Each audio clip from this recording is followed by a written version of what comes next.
한 주간 잘 지내셨습니까? 네, 우리 앞뒤 좌우로 이렇게 인사해 볼까요? 잘 오셨습니다. 네. 오늘은 추수감사절 주일이죠.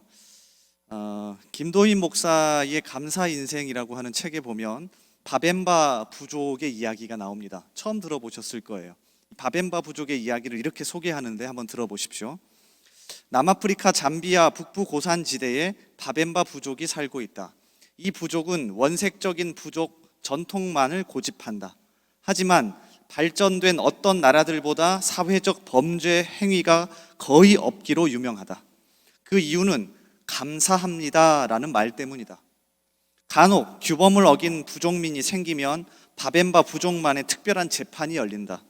재판이 열리면 규범을 어긴 죄인을 한가운데 세워놓고 부족민들은 며칠 동안 죄인에게 한마디씩 던지며 지나간다. 그러니까 만약에 우리 청년부 안에서 누가 죄를 지으면 가운데다가 앉혀놓고 며칠 동안 우리 청년부원들이 지나가면서 한마디씩 던지는 겁니다. 그런데 원칙이 있습니다. 감사합니다가 꼭 뒤에 들어가야 돼요. 자, 그래서 이렇게 이야기한답니다. 저번에 먹을 것을 줘서 감사했어요. 저를 보고 웃어줘서 감사했어요. 우리 아이들이 다쳤을 때 옆에 있어줘서 감사했어요. 결혼할 때 당신이 제일 기뻐해줘서 감사했어요. 지난번에 맡겼던 일을 성실하게 해주어서 감사했어요. 그때의 실수를 용서해 주어서 감사했어요. 실제로 이런 말들을 하면서 지나간답니다. 자, 그러면서 마지막 글을 이렇게 맞춥니다. 부족민들이 과거에 감사했던 것을 이야기하면 이 죄인은 자신의 모습을 다시 돌아보게 된다. 그리고 새 사람이 되기를 결단한다. 바벤바 부족은 문제 해결의 방법이 감사에 있다는 것을 알았다. 감사는 하나님께서 주신 능력이다. 오늘은 이 능력이 되는 감사를 다시금 곱씹어보고 생각하는 날이 아닌가 싶습니다. 올 한 해를 여러분 돌아보시면서요, 말씀을 같이 나누고 또 이따가 같이 찬양하고 기도하시면서 이런 감사가 능력이 된다는 것을 실제적으로 경험할 수 있기를 주님의 이름으로 소원합니다. 오늘 에베소서 5장의 말씀을 같이 읽었습니다. 그 빛은 우리 행동을 통해 빛날 것입니다 라는 제목으로 같이 말씀 나눌게요. 작년에 제가 비유라는 것에 대해서 잠시 설명한 적이 있는데 성경은 비유가 참 많이 나옵니다. 여러분 비유 아시죠? 직접적으로 설명하기보다는 빗대어서 어떤 물건이나 또 어떤 사람을 설명할 때 우리는 비유를 사용한다고 합니다. 그런데 성경에서 비유를 사용하는 크게 두 가지의 이유가 있습니다. 자, 첫 번째는 정말로 우리가 그것을 듣고 깨닫기 바라는 주님의 마음이 담겨 있습니다. 그래서 성경은 그렇게 비유가 많이 나옵니다. 여러분 만약에 어떤 사람이 있을 때 정말로 깨닫고 돌아오길 바란다면 직접적으로 말하는 것도 중요하겠지만 빗대어서 비유로 말하고 설명하는 경우 많이 있을 겁니다. 그래서 안양 자유인 교회를 담임하는 천정근이라는 목사님이 비유인가 암시인가라는 글에서 다음과 같이 말합니다. 왜 직접 말하지 않고 비유로 말하는가? 거기에는 비유의 속성, 비유의 효과, 비유의 작용 과정에 대한 성찰이 동시에 요구됩니다. 비유가 환기시키는 현실은 비유라는 방식과 불가피하게 관련된다는 겁니다. 곧 이사야의 반어처럼 즉시로 알아듣기 어려운 비유로서 도무지 알아듣지 못하는 청중의 상태를 깨닫게 해주려는 겁니다. 자, 그러면서 이렇게 얘기해요. 하지만 비유는 깨닫지 못하게 하는 것에 최종 목표가 있지 않고 오히려 우리에게 근원적 질문을 던짐으로써 파문을 일으켜 우리의 마음을 열도록 합니다. 예수님이 그렇게 비유를 많이 사용하시고 특별히 오늘 우리가 함께 읽은 에베소서에도 비유가 많이 나오는데 이유는 정말로 우리가 귀를 열고 마음을 열어서 듣기 원하는 거죠. 그래서 사실 저도 여러분과 이야기할 때 직접적으로 이야기하는 부분도 있지만 비유적으로 빗대어서 말하는 경우도 많습니다. 정말로 듣길 바라는 거죠. 자, 그런가 하면 두 번째 진짜 비유를 사용하신 이유가 있습니다. 우리의 참여를 위한 건데요. 비유는 실체가 아닙니다. 이해가 되십니까? 비유는 실체가 아닙니다. 빗대어서 말한 것에 불과하지 실체가 아닙니다. 그래서 비유를 들으면 진짜 그 뒤에 숨어있는 실체를 붙잡기 위해서 우리를 움직이게 만듭니다. 이해가 되십니까? 그래서 성경은 비유가 많이 나옵니다. 단순하게 우리가 듣고 깨닫고 끝나는 게 아니라 비유로 말씀하셨는데 그 뒤에 있는 실체가 무엇일까? 직접 잡게 합니다. 그래서 마태복음 13장에도 하나님의 나라 천국을 설명하면서 주님은 단 한 번도 직접적으로 언급하지 않으십니다. 비유를 사용하십니다. 그래서 하나님 나라 천국을 직접 붙잡아 보기를 원했던 거죠. 그러니까 이런 마음이 담겨 있습니다. 에베소서에도 사실 그래서 비유가 많이 나옵니다. 사도 바울 역시 빗대어서 설명을 많이 하는데, 자, 이 부분을 같이 살펴보려고 합니다. 에베소서는 크게 둘로 나눠지죠. 1장부터 3장까지, 그리고 4장부터 6장까지 둘로 나눠지는데, 1장부터 3장까지는 굉장히 이론적으로 교회와 성도가 누구인지를 설명합니다. 자, 그리고 4장부터 6장까지는 그 교회와 성도가 어떻게 살아가는지에 대해서 설명을 하는데, 독특하게도 대다수가 비유입니다. 자, 제가 하나씩 짚어드릴게요. 4장 13절에도 보면 첫 번째 비유가 이렇게 나옵니다. 우리가 다 하나님의 아들을 믿는 것과 아는 일에 하나가 되어 온전한 사람을 이루어 그리스도의 장성한 분량이 충만한 데까지 이르리니. 독특하죠. 예수 믿는 그리스도인 성도를 몸이 자라나는 것에 비유합니다. 어제 야유회를 하면서 제 아이를 그리고 제 아내를 같이 데려갔습니다. 제 아이가 이제 2돌이 지난 지 얼마 되지 않았는데 대다수 오랜만에 본 우리 청년들이 이렇게 얘기하더라고요. 너무 많이 컸어요. 갑자기 이렇게 컸어요. 그런데 잘 생각해 보십시오. 사람은 원래 몸이 점점 자라나게 되어 있습니다. 그래서 사도 바울 역시도 우리가 예수를 믿는다면 그 순간부터 계속해서 자라나게 되어 있다고 비유로 설명하는 겁니다. 그래서 이 이야기를 듣는 사람이라면 내가 예수를 믿는다면 적어도 점점 자라나야 되겠구나. 10년이 지나고 20년이 지나고 30년이 지나면 뒤돌아 봤을 때 내가 자라나 있겠구나라고 생각을 하는 거죠. 자, 이해가 되십니까? 자, 이어서 에베소서 4장 22절 이하에 보면 옷을 입는 것으로 표현하기도 합니다. 너희는 유혹의 욕심을 따라 썩어져가는 구습을 따르는 옛 사람을 벗어버리고 오직 너희의 심령이 새롭게 되어 하나님을 따라 의와 진리의 거룩함으로 지으심을 받은 새 사람을 입으라. 옛 사람과 새 사람이라는 비유를 통해서 예수 믿으면 완전히 달라진다는 것을 비유적으로 보여줍니다. 예수 믿기 전에는 옛 사람이었는데 예수 믿으면 새 사람을 옴집은 것처럼 달라진다는 거예요. 자, 이해가 되세요? 자, 그래서 이런 비유를 계속 사용합니다. 자, 이어지는 5장 1절에도 보면 하나님을 본받는 자라는 표현을 통해서 이렇게 말합니다. 그러므로 사랑을 받는 자녀같이 너희는 하나님을 본받는 자가 되고 그리스도께서 너희를 사랑하신 것 같이 너희도 사랑 가운데서 행하라. 그는 우리를 위하여 자신을 버리사 향기로운 제물과 희생 제물로 하나님께 드리셨느니라. 예수를 믿는 사람은 하나님을 닮아가고 본받는 자라고 비유합니다. 그러면서 어떻게 해요? 구체적으로 2절에 그리스도께서 모든 것을 버려서 사랑한 것처럼 사랑하는 게 하나님을 닮아가는 거예요. 그래서 이 비유들을 보면 어느 정도 이해가 되는데요. 오늘 우리가 함께 읽은 5장 8절 이하에 나오는 비유는 가장 멋있으면서도 가장 구체적이지 못합니다. 그래서 사실 이 본문 말씀을 같이 나누고 싶었습니다. 예수 믿는 사람은 빛이야. 그리스도인은 빛이야. 특별히 소금과 같이 연결시켜서 빛과 소금이란 말을 가장 많이 하는데 멋있긴 한데 엄청 구체적이지 못합니다. 그렇지 않습니까? 예수 믿는 사람을 향하여 빛이라고 하면 여러분 제가 혹시 빛납니까? 그러니까 만약에 빛이라도 나면 그래 예수 믿는 사람은 빛이야 라고 했을 때 구체적으로 다가올 텐데 멋있기는 한데 구체적으로 도대체 빛이 무엇인지 알기 어렵습니다.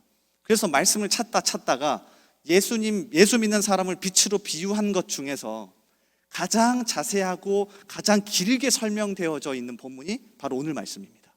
물론 마태복음에도 나오고 여러 부분에도 잠시 나오지만 이렇게 길게 설명한 부분은 에베소서 5장이 유일합니다.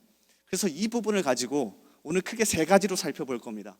그래서 이 3가지를 같이 살펴보면서 도대체 우리가 빛이라고 하는데 구체적인 그 의미가 무엇인지 곱씹어 보고요. 또 그것을 내 삶에 적용하는 우리가 되기를 소원합니다. 자, 첫 번째는 존재론적인 변화를 깨닫는 것에 있습니다. 잘 보십시오. 자, 8절을 다시 한번 읽어보겠습니다. 8절 말씀 띄워주실래요? 같이 읽습니다. 자, 시작.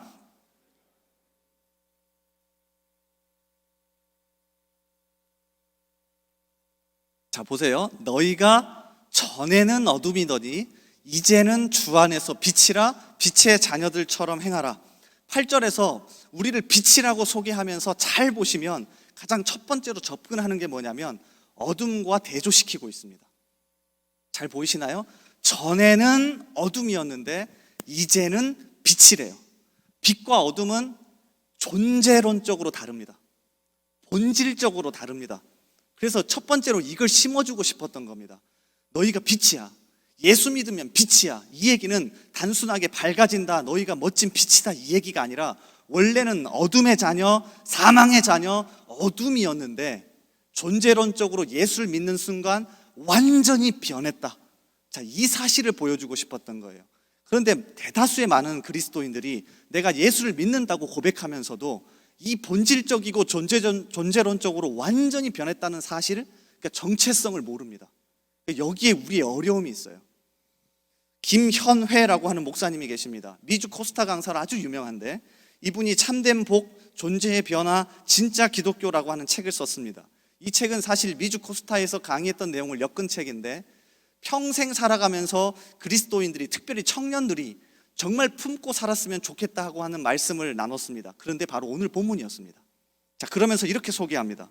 이 말씀은 저의 신앙생활에 가장 큰 영향을 끼친 말씀 중에 하나입니다. 소중한 말씀, 귀한 진리를 여러분과 나누게 되어서 기쁘고 감사합니다. 이번 사경회의 주제를 진정한 기독교 존재의 변화라고 정했습니다. 우리가 예수를 믿는다는 것은, 진정한 그리스도인이 된다는 것은 이러한 전 존재의 변화를 뜻합니다. 그러니까 이 사실을 먼저 여러분이 깨달으셔야 합니다. 나름 자부심도 가지셔야 합니다. 여러분이 빛이라고 하는 건 내가 완벽하게 존재론적으로 이제는 다르게 살아가는 위치에 있구나, 이 사실을 깨달으셔야 돼요. 여러분, 신약 성경에서만 그런 게 아닙니다. 시편 1편을 보면 시편 150편 전체의 주제와도 같은 시인데 그 주제가 바로 이것과 관련되어 있습니다. 우리가 시편 1편 하면 1절, 2절, 3절에 나오는 그냥 단순하게 복이란 단어 때문에 복 있는 사람이 무엇인가에 관한 시라고만 생각합니다. 그래서 복 있는 사람은 어떤 사람입니까? 라고 설명하면 이거를 하는 사람입니다, 이걸 하는 사람입니다, 이걸 하는 사람입니다 라고만 오해하죠. 근데 시편 1편은 그런 시가 아닙니다. 바로 에베소서 5장과 함께 존재론적인 변화가 무엇인지를 우리에게 정확하게 설명합니다. 자, 시편 1편은 크게 두 가지 이미지를 사용해서 우리에게 예수 믿는 사람, 하나님을 믿는 사람이 누구인지를 보여주는데, 나무, 시냇가에 심은 나무라는 이미지와 바람에 나는 겨라고 하는 두 가지 이미지를 가져와서 설명합니다. 시편은 시입니다. 그렇기 때문에 이미지를 사용해서 설명하죠. 자, 그러면 조금 고민해 볼까요? 시편 전체의 주제와도 같고 구약에서 정말로 하나님 믿는 사람에게 보여주고 싶었던 시, 이 시편에서 시냇가에 심은 나무와 바람에 나는 겨라고 하는 이미지를 통해서 우리에게 보여주는 것은 간단합니다. 나무는 뿌리가 있어서 그 자리에 뿌리를 내리면 절대로 움직이지 않고 그 자리에서 묵묵하게 견디고 버티는 존재론적인 변화를 경험한 사람입니다. 반대로 바람에 나는 겨는 뿌리가 없어서 바람이 불면 이리저리 날아다니는 것에 불과하죠. 시편 1편은 이거를 보여주고 싶었던 겁니다. 무엇인가를 많이 해서 내가 복을 누리는 게 아니라 존재론적으로 주님께 깊이 뿌리 내려서 완벽하게 변화되어 그 자리에서 묵묵하게 견디고 버티고 살아가는 사람, 이 사람이 예수 믿는 사람이야. 반대로 겉으로는 괜찮을지 몰라도 바람이 불면 뿌리가 없어 바람에 나는 겨와 같이 움직이는 사람은 복 없는 사람, 악인이라고 부르는 거죠. 그러니까 에베소서 5장에서 우리를 빛이라고 했을 때와 같이 일맥상통합니다. 그러니까 이 사실을 가장 먼저 깨닫고 아셔야 돼요. 자, 시편 1편 1절에서 3절을 이런 관점을 가지고 제가 읽어드릴 테니 한번 다시 보십시오. 복 있는 사람은 악인들의 꾀를 따르지 아니하며 죄인들의 길에 서지 아니하며 오만한 자들의 자리에 앉지 아니하고 오직 여호와의 율법을 즐거워하여 그의 율법을 주야로 묵상하는도다. 그는 시냇가에 심은 나무가 철을 따라 열매를 맺으며 그 잎사귀가 마르지 아니함 같으니 그가 하는 모든 일이 다 형통하리로다. 잘못 읽으면 무엇인가를 많이 하는 사람처럼 보이는데 간단합니다. 존재론적으로 이제는 어둠의 자녀가 아니라 빛의 자녀가 되어서 묵묵하게 예수님께 뿌리 내리고 그저 그 자리를 지키며 주님과 동행하는 사람이에요. 우리가 빛이라고 하는 이유는 거기에 있습니다. 여러분은 존재론적으로 완벽하게 변화되어서 어디에 서 있는지를 먼저 깨달으셔야 돼요. 우리 청년들이 이 자부심을 가지고 살았으면 좋겠어요. 이 자부심을 가지고 사셔야 합니다. 정말로 내가 주님께 속해 있어서 완벽하게 존재론적으로 다른 사람이구나. 다시 얘기해 볼까요? 여러분이 현재 앉아있는 이 자리가 얼마나 대단하구나. 이 사실을 먼저 깨달을 수 있기를 주님의 이름으로 소원합니다. 자, 그런가 하면 빛이라고 했을 때 두 번째는요, 공동체 안에서 힘을 얻는 것을 말합니다. 자, 보십시오. 문구를 하나 띄워주실래요? 자, 원래 논리적으로 따지면 이게 맞아요. 너희가 전에는 어둠이더니 이제는 빛이라. 어둠과 빛을 대조하고 있기 때문에 어둠을 표현하는 말이 없었기 때문에 빛을 표현하는 앞에 수식어도 없어야 논리적으로 어둠과 빛을 정확하게 대조할 수 있습니다. 그런데 너희가 전에는 어둠이더니 이렇게 이야기하고 이제는 빛 앞에 어떤 단어를 수식해놨죠. 주 안에서 빛이라. 빛이라고 했을 때 주 안에서 빛이라. 주님과 연합하고 주님과 함께하는 모습으로 그려놨습니다. 아주 독특하죠. 여러분이 빛이라고 하는 건 주님과 결합하고 주님과 연합하고 주님 안에 있을 때 그 빛의 역할과 능력이 드러난대요. 그런데 다시 한번 생각해 볼까요? 여러분은 언제 주님과 연합했다는 것을 알 수 있습니까? 신비론적으로 갑자기 주님이 나와 함께 있는 게 느껴지십니까? 갑자기 눈을 감고 눈을 떴더니 주님 여기 계시네요. 나와 연합해 계시네요. 이렇게 경험하십니까? 물론 그럴 수도 있겠지만 성경이 말하는 주님과 연합함을 경험하는 가장 중요한 건 공동체입니다. 우리가 주 안에 있다는 것이 드러나는 가장 중요한 공간은 공동체 예배이고 공동체로 모일 때입니다. 자, 우리가 그래서 방금 전에 성찬 예식을 했죠. 그래서 초대교회 성도들은 모일 때마다 성찬 예식을 했습니다. 왠지 아십니까? 우리가 주님과 연합해서 살아가는데 그 주님과 연합해서 살아간다는 것을 가장 잘 보여줄 수 있는 게 뭐예요? 공동체가 함께 모여서 생명을 나누는 것, 여기에 있다고 생각했습니다.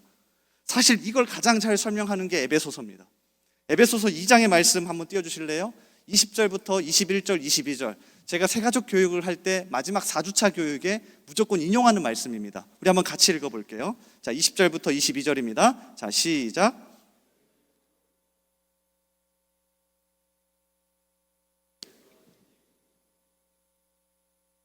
그 안에서 건물마다 서로 연결하여 주 안에서 성전이 되어가고 너희도 성령 안에서 하나님이 거하실 처소가 되기 위하여 그리스도 예수 안에서 함께 지어져 가느니라. 에베소서는 우리가 함께 지어져 가는 모습을 통해서 주님과 연합했다라고 표현합니다. 이게 핵심이에요. 사도 바울이 정말로 예수 믿는 사람들에게 보여주고 싶었던 것, 너희가 예수님과 연합했다는 것을 신비적으로만 경험하는 게 아니라 공동체가 함께 모여서 나누고 예배하고 그 안에서 진짜 우리가 예수님과 연합되었구나, 정말 우리가 한 몸이구나 라는 것을 경험한다는 겁니다. 이어지는 사도행 에베소서 3장에서도 정확하게 설명합니다. 믿음으로 말미암아 그리스도께서 너희 마음에 계시게 하시옵고 너희가 사랑 가운데서 뿌리가 박히고 굳어져서 능히 모든 성도와 함께 지식에 넘치는 그리스도의 사랑을 알고. 유진 피터슨 목사님은 자신이 직접 번역한 메시지 성경에서 이 부분을 다음과 같이 번역합니다. 또한 나는 여러분이 사랑 위에 두 발로 굳게 서서 그리스도께서 아낌없이 베푸시는 사랑의 크기를 예수를 따르는 모든 이들과 함께 이해할 수 있게 해주시기를 간구합니다. 에베소서 3장을 꼭 읽어보십시오. 에베소서 3장은 예수 믿는 사람이 어떻게 예수님과 연합해서 살아간다는 것을 설명하는데 그 핵심으로 이렇게 얘기합니다. 예수를 따르는 모든 이들과 함께.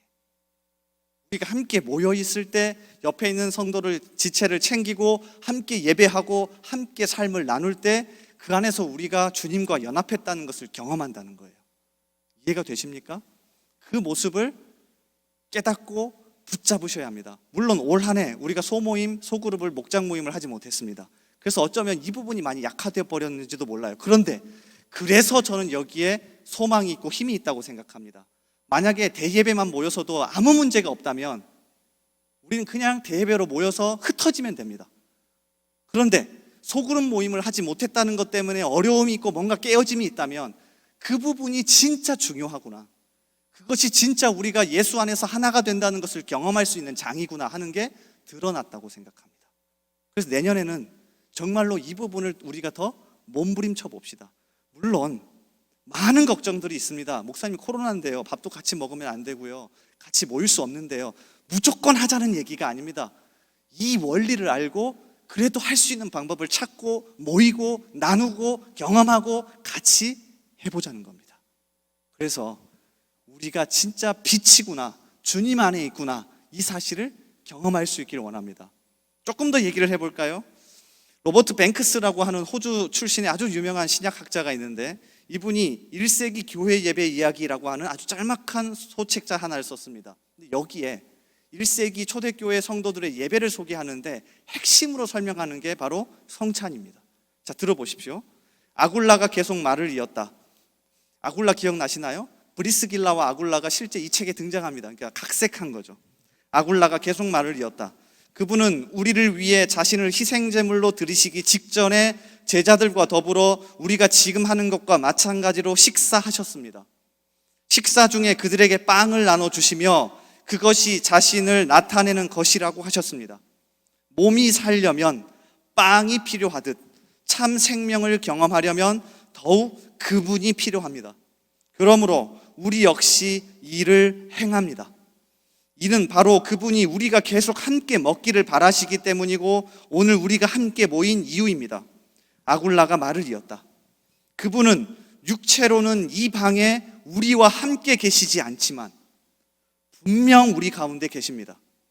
이 빵으로 시작하여 함께 먹으면서 또한 먹는 가운데 서로 나누는 사귐을 통하여 우리는 그분을 우리 안에서 직접 경험하는 것입니다. 그래서 이것을 절대 포기하면 안 됩니다.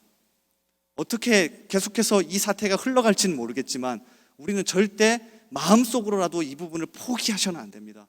우리가 함께 모이고 함께 먹고 함께 나누고 함께 교제하는 것 속에 주님과 연합함이 드러나고 그때 비로소 빛이 된답니다. 그때 비로소 빛의 능력이 나타난답니다. 그러니까 포기하지 않고 우리가 함께 교제해야 된다는 사실을 깊이 깨닫는 저와 여러분 되기를 주님의 이름으로 소원합니다.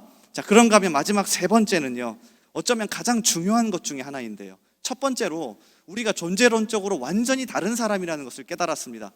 내가 보통 인물이 아니구나. 그전에는 사망의 자녀 어둠이었는데 내가 이제는 빛 가운데 있구나.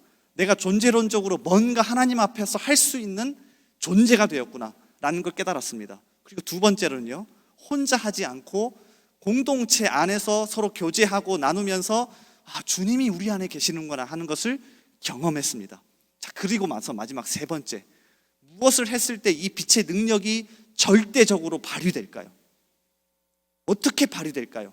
잘 보십시오. 11절을 한번 보겠습니다. 11절 말씀 우리 한번 같이 읽어봅니다. 크게 한번 읽어볼게요. 11절. 자, 시작. 너희는 열매 없는 어둠의 일에 참여하지 말고 도리어 책망하라. 독특한 단어를 사용하죠. 우리가 존재론적인 변화도 알았고요, 함께 연합해서 살아가는 것도 알았답니다. 그리고 나서 드디어 그 빛이 능력을 나타내는데 뭐 하래요? 책망하래요. 책망하래요. 우리말 성경은 책망하다라고 되어 있죠. 사전적으로도요, 뜻이 잘못을 꾸짖거나 나무라며 못마땅하게 여기다. 자, 이 말 그대로라면 여러분이 빛이 되시려면 공동체가 함께 모여서 맨날 뭐 하는 거예요? 책망하고 정죄하시면 돼요. 너 이거 잘못됐어. 야, 성경에 비춰보니까 너 이거 안 됐어. 너 잘못됐어. 너 이거 해야 돼. 이거 해야 돼. 그러면 여러분이 이 말 그대로라면 어떻게 해요? 빛의 역할을 하시는 거죠. 망하는 지름길입니다. 이 책망하다는 단어를 성경 원어로 살펴보면 엘렌코라는 단어인데 드러내다, 폭로하다는 뜻이에요. 자, 그래서 실제로 세번역 성경에서도 이 부분을 참 이렇게 잘 번역했는데 한번 띄워주실래요? 여러분은 열매 없는 어둠의 일에 끼어들지 말고 오히려 그것을 어떻게 하래요? 폭로하래요. 영어 성경도 전부 다 expose라고 하는 단어를 사용합니다. 폭로하다. 근데 이 단어도 뭔가 뜻이 애매하죠. 아니, 책망하는 거나 폭로하는 거나 거기서 거기 아닙니까? 그런데 5장 전체를 살펴보면 우리가 폭로하고 빛의 능력을 드러내고 어둠을 책망하는다는 것이 무슨 뜻인지가 확연히 드러납니다. 자, 한 절씩 한 절씩 다시 봐볼게요. 자, 8절을 보십시오. 너희가 전에는 어둠이더니 이제는 주 안에서 빛이라. 그 다음에 뭐라고 표현되어 있죠? 빛의 자녀들처럼 행하라. 자, 9절이에요. 그 다음 빛의 열매는 모든 착함과 의로움과 진실함에 있느니라. 자, 그 다음 11절도요. 보세요. 너희는 열매 없는 어둠의 일에 참여하지 말고. 자, 빛이 폭로하는 역할을 하고 책망하는 역할을 하는데 어떻게 할 때 그 역할이 드러납니까? 잘 보세요. 빛의 자녀들처럼 행할 때, 열매를 맺을 때, 착함과 의로움과 진실함을 맺을 때, 우리가 행동할 때 빛의 능력이 나타난대요. 정죄하고 말만 해서는 빛이 될 수 없대요. 이게 아주 독특한 점입니다. 사실 우리 책망하고 폭로하는 건 정말 잘해왔잖아요. 그거 아십니까? 전 세계적으로 가장 성경을 많이 알고 가장 정죄하는 나라 대한민국 한국교회 아닙니까? 정말 잘할 겁니다. 심지어 미국에 가서도 이런 얘기 한답니다. 그 사람들이 신앙생활 하는 거 보고 모여서 이런 얘기 한대요. 야, 성경적으로 봤을 때 저 사람들 잘못된 거 아니야? 우리는 여기에 특화되어 있어요. 여러분, 그랬더니 우리가 빛이 되었습니까? 세상이 변했습니까? 이 부분을 정말로 고민해 봐야 합니다. 한 번 더 성경은 빛이라고 표현한 다음에 야, 너희가 책망하고 정죄하고 성경에 비추어서 그 사람을 지적하면 세상이 변할 거야 라고 이야기하지 않습니다. 물론 이런 부분도 필요하겠지만 어떻게 해요? 빛의 자녀들처럼 행하라. 열매는 모든 착함과 의로움과 진실함에 있느니라. 열매 없는 어둠의 일에 참여하지 말고 뭘 맺어라? 열매를 맺어라. 그럴 때 뭐가 된대요? 빛이 된대요. 여러분, 마태복음 5장에서도 이야기가 나오지 않습니까? 기억나십니까? 산상수훈이라고 알려져 있는 마태복음 5장에도 14절부터 빛에 대한 이야기가 나옵니다. 잘 보십시오. 너희는 세상의 빛이라. 벌써 너라가 아니라 복수 형태죠. 함께 모여있는 공동체. 산 위에 있는 동네가 숨겨지지 못할 것이요 사람이 등불을 켜서 말 아래에 두지 아니하고 등경 위에 두나니 이러므로 집안 모든 사람에게 비치느니라 라고 설명한 다음에 우리가 너무 잘 아는 16절 말씀. 자, 같이 읽습니다. 마태복음 5장 16절. 자, 마음을 담아서 읽었으면 좋겠어요. 자, 시작. 이같이 너희 빛이 사람 앞에 비치게 하여 그들로 너희 착한 행실을 보고 하늘에 계신 너희 아버지께 영광을 돌리게 하라.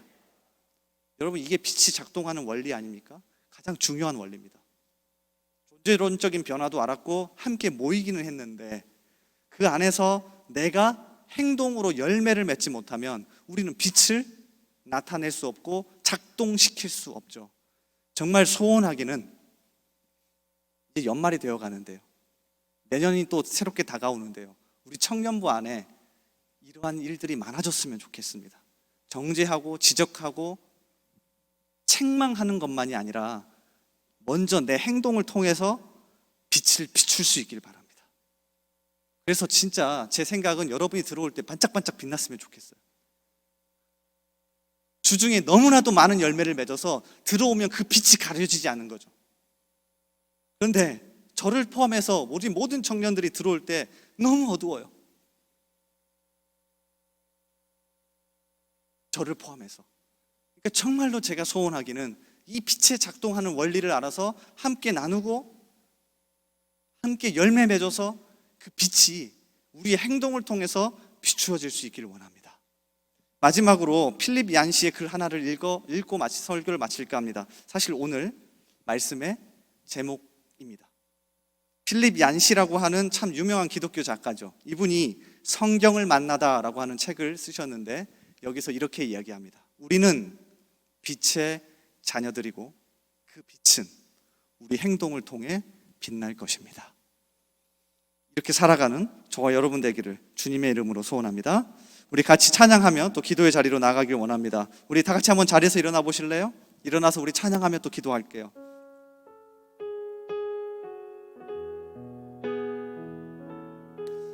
우리 빛 되신 주라고 하는 찬양을 같이 할 겁니다. 그러면서 오늘 말씀을 기억하면서 주님, 우리를 빛으로 부르셨는데, 우리를 정말로 완전히 존재론적으로 다른 사람으로 부르셨는데 어떻게 살아가고 있는지 모릅니다. 정죄하고 책망하고 손가락질하는 것은 정말 잘해왔는데 우리가 내 열매를 통해서 드러내지는 못했습니다.